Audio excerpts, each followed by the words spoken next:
بعد سفر حج پر نکلے۔ لبیک اللہم لبیک لبیک۔ ایک مقام پر ان کے قافلے کا ایک آدمی فوت ہو گئے۔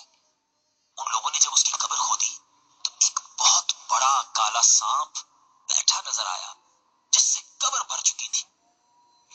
اسے چھوڑ کر جب دوسری قبر کھودی اس میں بھی وہی سانپ نظر آیا۔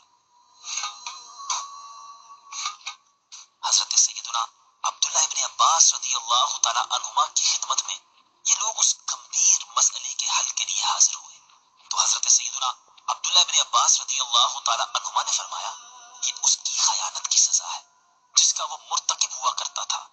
اسے ان دونوں میں سے کسی ایک قبر میں دفن کر دو۔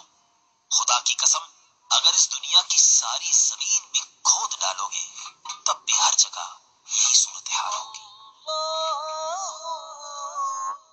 بالآخر لوگوں نے اسی سانپ بھری قبر میں اسے دفنا دیا۔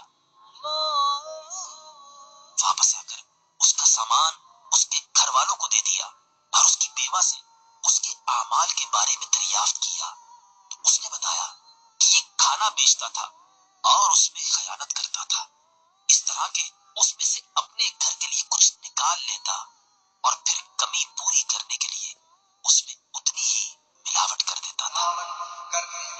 اس واقعے سے کیا وہ افراد درس حاصل نہیں کریں گے جو چند سکوں کی خاطر، جو تھوڑے پیسوں کی خاطر چیزوں میں ملاوٹ کرتے ہیں؟ جو دھوکہ دے وہ ہم میں سے نہیں۔